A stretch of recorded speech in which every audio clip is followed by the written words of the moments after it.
Stop. I can't take it anymore. Oh, I do the live ones too. Yes, I know. I saw your act in the theater. You're really quite good. Quite a second half will have it.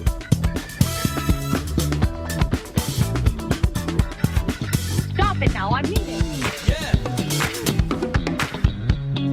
Yeah. I don't think he felt anything after the crash. Hello and welcome back. We are breaking up with RBS. This is episode number 85, and I am Tawny Santabria.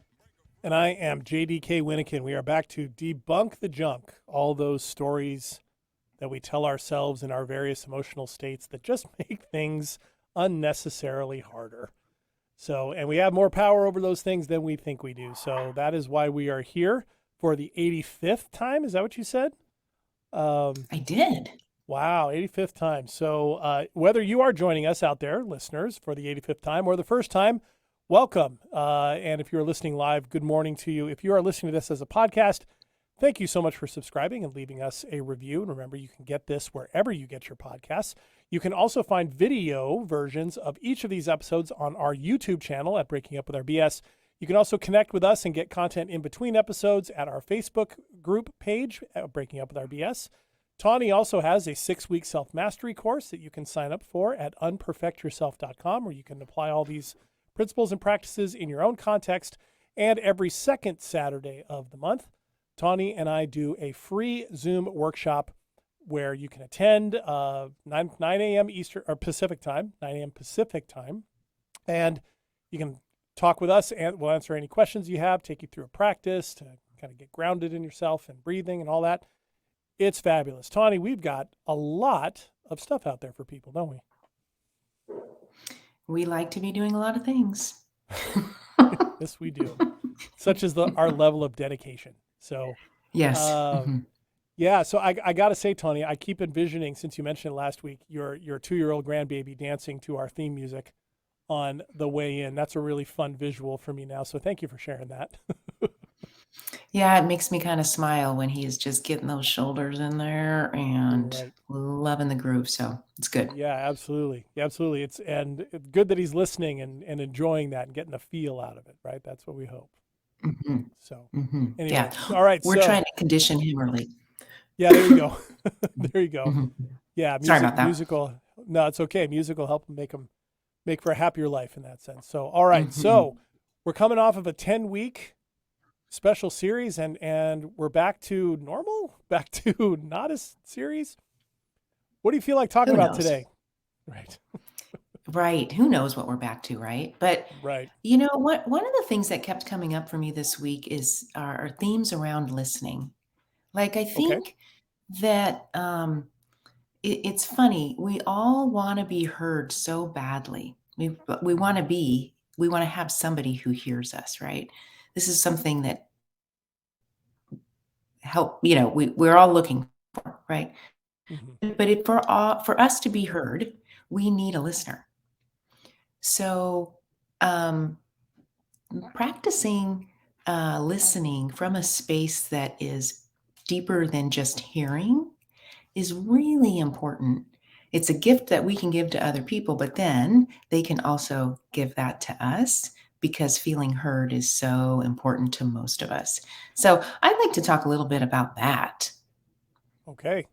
That sounds good. Yeah, I can relate to that. I had several instances in the last week myself where I feel sometimes like people I was in conversations with they were hearing what I was saying, but it wasn't like they were really listening. They were hearing to respond, or, either a debate or they were defending something, or there wasn't, and it was frustrating for me at times because I wasn't looking for that, right? I was looking for, to connect. So I think I understand where you're coming from. So yeah, let's talk about it because we do hear that a lot. I just want to be heard, and then I wonder, well, then how well are we showing up to be a good hearer? I don't know. Yeah. Mm-hmm. Yeah. I think, one of the things that we've learned over time is that listening to respond is not the way to go, right? Because when we're listening to, we have a response in our head already. So we're just waiting for the person to stop talking so that we can give our advice and our suggestions and what we think and our opinion and how to fix it and all of the other things, right? So listening to or hearing to just respond to it from a headspace is we can miss a lot when we do this. So we've learned that that's probably not the, best way to go. We've learned some different listening skills, paraphrase back what you heard, those kinds of things, listen to understand, right? So we've moved into this listening to just respond, like, let's just listen to fix it, right? We've moved into this listen to understand. But I think it's even more than that, because if we just understand from a headspace, we still could be missing some things, but at least we're getting more of the picture if we're listening to understand from a headspace. Thoughts about that? Yeah, and that was going to be my first area of inquiry. Actually, was because we can do both from the headspace, right? I've heard that just as often as you have. We're supposed to listen to understand, and yet what we're talking about, well, I guess we could call the art of listening, from the perspective we're talking about, is getting almost underneath that even further, isn't it? Coming from a place of the way we always talk about on this show, right? That's what you're getting at. Yeah, I think about listening, thinking. I think about listening. True connected listening is about attunement. It's about being able to feel it. So we're hearing from our ears when someone is telling us something, but we're also open enough in our body that we can feel their experience, or we can feel what it is that they're trying to say. And we naturally then know what to ask next. We naturally then know to, be there, just listen through. We naturally may know that there isn't anything to fix, or that they don't even need our opinion, or maybe they do. And we naturally know that we naturally know that, right? If we're just coming from okay, I'm going to listen so that I can give them my opinion, right? Like, you can imagine the difference. Yes. And how many things will you miss if that latter part is what you are doing? Because then you're not attuned, right? It's something that I know when I'm in that kind of connective space with somebody, and that attunement is there, I'm picking up on so much more than just the words. Like the awareness of, okay, this person is sharing something with me that I know from previous experience can be really tough for them to talk about. And here they are sharing it in this moment, sharing this. Really important that I'm their space is there, right? This is something that is important to them. The very step of them sharing it is the big deal, not what I might have to say in response or anything like that. And what also comes up for me from that position sometimes is, if I do have anything to say, it's usually in the form of a question that follows afterwards. And I know the techniques. You summarize back. Maybe that's what comes up. Maybe it doesn't. Sometimes it can just be like even an observation. Wow, that sounds like a lot, right? Or, wow, that's a big deal for you to share. And that, I think when people say they want to be heard, I sometimes think that really what they mean is they want to be connected, and they want to be seen in that sense. Even though that takes us, from the idea of hearing to seeing, I think sometimes that's what they mean. It's not about getting something fixed or fleshing something out or debating something. It's just about that attunement, because that seems to be what we're looking for in those moments oftentimes, whether we're conscious of it or not. Yeah, I would agree. I think that we can listen in that way without even having to say much. Yeah. It's one of the things in I've noticed it in coaching, but it's in any kind of relationships is that kind of listening is really, really all we really need to be doing. I don't know about you. If I really want somebody's opinion on what I should do, I'm going to ask them. If I'm sharing something because I need to, I'm feeling the need to connect, or I've got to get off my chest, or I've got to process it out loud, I'm not usually looking for somebody to then turn around and tell me, what I should do differently. I'll ask for that. I mean, you and I have had enough conversations where, where I've done all those things that I've just mentioned. And what ends up happening most of the time is I'm getting what I need out of just the very process of putting it out there. And I don't know what you call that, holding space or whatever it might be. There's so many terms we use and throw around sometimes that I hesitate to use them. But that seems to me to be closer to what we're talking about from that attuned space. Mm-hmm. And how many times have we heard someone say to us as they're talking, and we're letting them talk? Now that I say it out loud, right? Like something else comes up just because the listening from that attuned space is happening. So then we come up with our own answers, or if that's what we're looking for, or new perspectives, if that's what we're looking for. Yeah. Yeah, absolutely. I mean, that's happened to me a number of times, and I've seen it happen with other people a number of times. I've actually had conversations recently with clients where I barely said a thing. Ask a question here or there, or an observation here or there. And it's great. It's kind of funny because at the end they're like, wow, thank you so much. You really helped me. I'm like, you're welcome. And did you notice you kind of helped yourself? Well, listening is helping. Yes. So, Great point. right. So as the listening is happening, and it's it's deep listening. It's from the body, right? I am willing to be attuned to you right now as you share what you need to share. And I'm going to allow myself to feel it as you share it. Right. So there's no blocking. You think about energy, or, however it is all, that we do, connect in these invisible ways. Right. But here we are, somebody's providing a listening space and someone else is talking. And if the listener starts talking, then the speaker, right, is thrown off track. Like there's another driver in the room.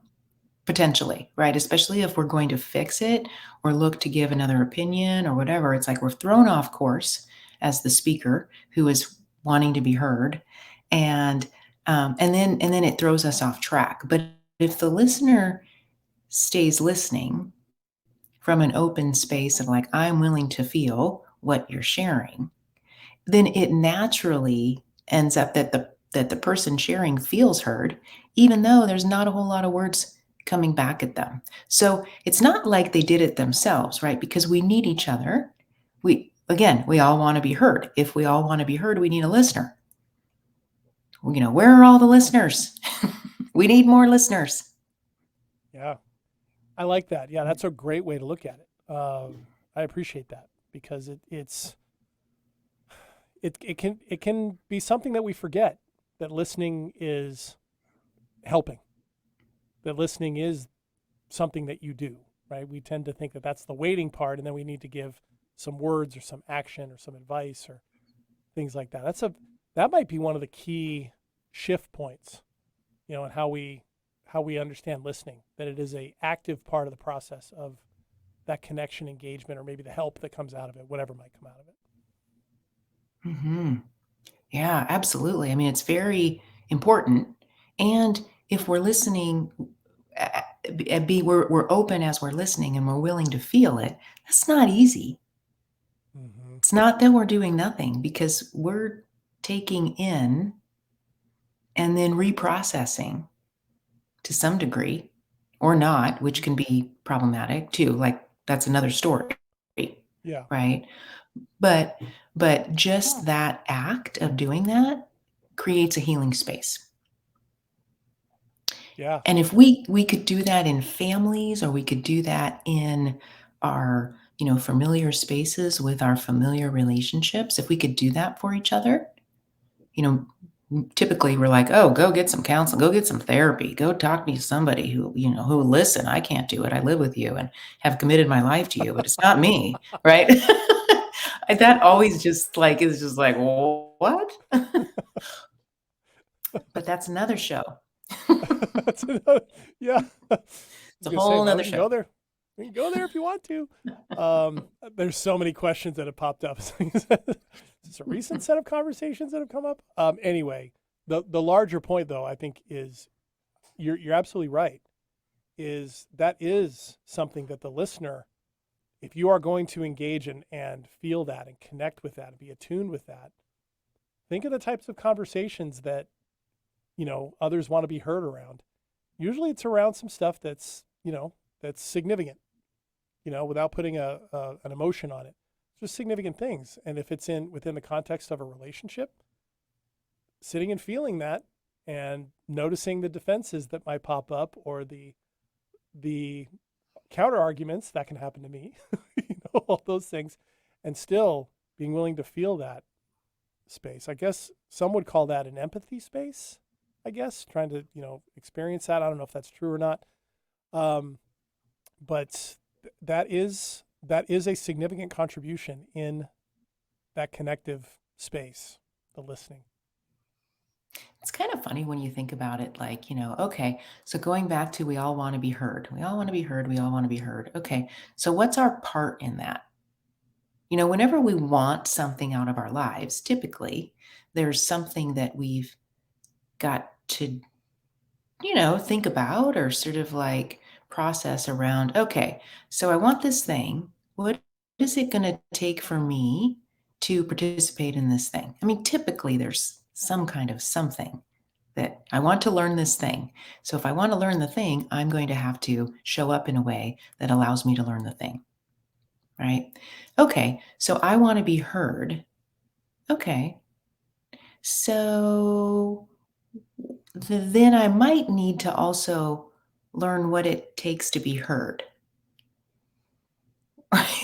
Right? Like that might be something I should be responsible for if I really want to be heard. Like, why is it somebody else's responsibility to be like, the total listener of the town, right? It's kind of funny, actually. That's And a so, really interesting point. Yeah. Okay. yeah, so I've often thought about this throughout my, being a counselor and a therapist. Like I have been the listener of the town basically at different times of my life. That's what I was But thinking. but really what I wanted along the way was to help people become better listeners so that their relationships can be fuller, right? Because if I get to hear all of the things, the great, the good, the bad, the really hard things, but also the really cool things. If I get to hear it, like wouldn't we want the people who are closest to us to be able to go through that process with us? Like, wouldn't that be more meaningful than the town listener going through that? Yeah. Yeah. Yeah. Yeah. And the most connected, attuned, valued relationships I have are the ones that are closest to that, the ones that have those features to them. Certainly. Mm-hmm. Yeah. Mm. Yeah. So, listening. Yeah.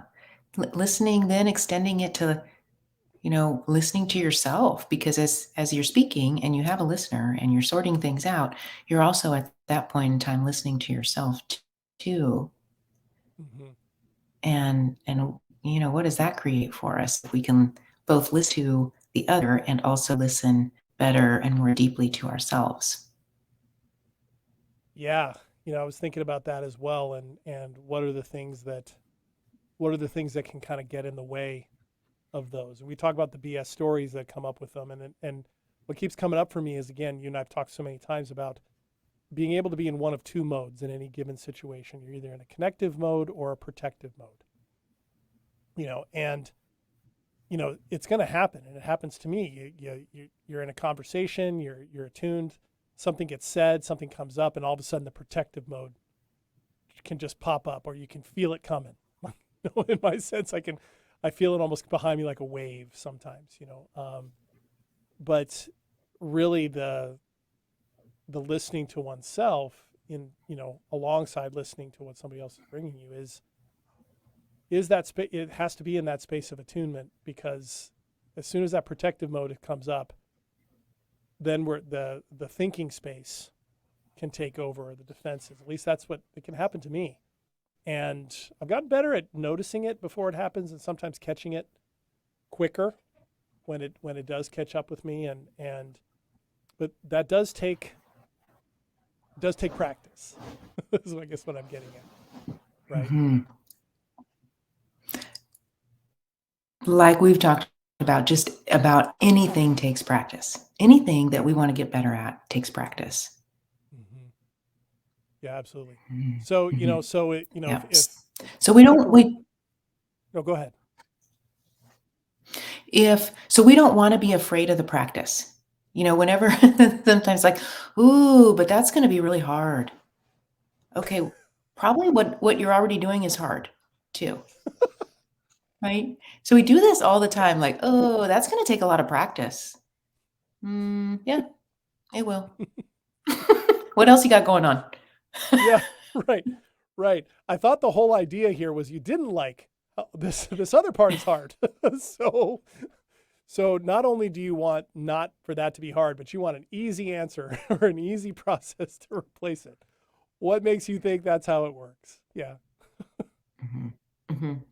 Yeah. So we can laugh at some of these things, but it's true, right? We just kind of say the thing, and without kind of going deeper with it, and being able to listen to ourselves clearly around, yeah, that's right. I don't want it this way anymore. Yeah. That's right. I keep hearing myself and feeling myself not wanting it this way anymore. So the more I listen to that, then the less I will say, oh, yeah, but that's really hard. Oh, yeah, but that's going to take practice. Oh, yeah, but how do I do that? Right? Yeah. We get in our own way. Mm-hmm. We do. And there's always that tendency to feel that whatever practice needs to be done to change something is going to be so much harder than whatever it is that we're already doing that we might be getting tired of, right? It's those things that are familiar can be so strong, not just in the fact that we can fall back into them easily, but we can tell ourselves some story that somehow that's easier and better, easier to go to than something that we might be practicing, to do differently. Does that make sense? Mm-hmm. Yeah, absolutely. Absolutely. It's the familiarity, right? So we're more comfortable with familiarity than we are with what's not familiar. So we'll tend to just sort of default back there. But where is that getting us? Right. Right. It reinforces to me too about that idea. One of the things with ourselves, at least, would be about the curiosity of, all right, this is practice. This is new. It might feel unwieldy or odd or whatever, but the curiosity to continue to play it out and to notice what comes up that's different, or what different perspectives, what do you notice about yourself in a situation that maybe was new. To be curious about that allows for a lot more possibility, certainly, for changes and more attunement and connection than going back to the old habits that brought you to this state in the first place of not wanting to do this anymore. Mm-hmm. Yeah. But all of it takes listening. All of it takes really being willing to be open to somebody else's experience. And then also really being willing to open up to our own experience and be real and honest with what we're finding, right? Even being able to clearly know, like, is this one of these BS stories that I get caught up in? Or is this something that is, better connected to who, I want to express myself as? Yeah. And, the thing with practice is, when I putting these things into practice, sometimes it's like anything else. How many times did I fall off my bike when I was learning to ride my bike until all of a sudden I didn't, and there isn't necessarily that all of a sudden in this type of practice. where then everything's fine and you don't worry about, falling off the bike because you're balanced. But it does, over time, the unwieldy feels more wieldy.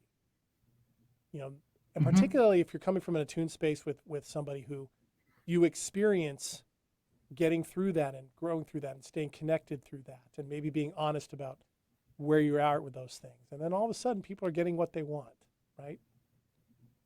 To be Absolutely. heard, seen, right? Yeah. Absolutely. Yeah. Yeah. There's one of the things that I tell people when I go into, when I'm in shops or stores and clearly somebody's behind the counter for the first time and they're training, it's their first day.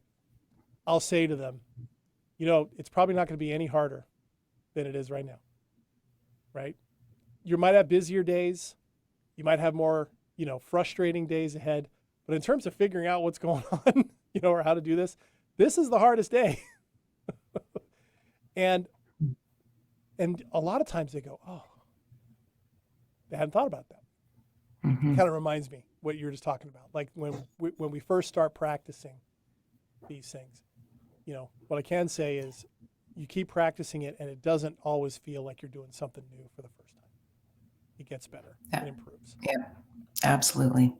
Yeah. Just need more reps. That's what I tell people. You just need more reps. That's a good way to put it. Yep. More reps.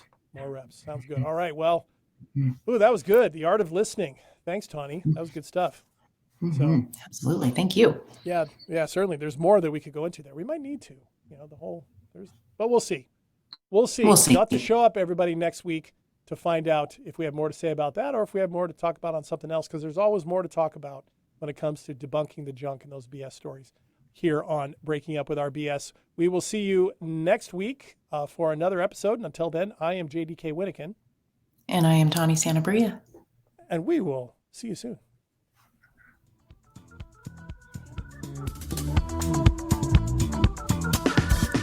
Stop. I can't take it anymore. Oh, I do the live ones too. Yes, I know. I saw your act in the theater. You're really quite good. Quite a certain harmful habit.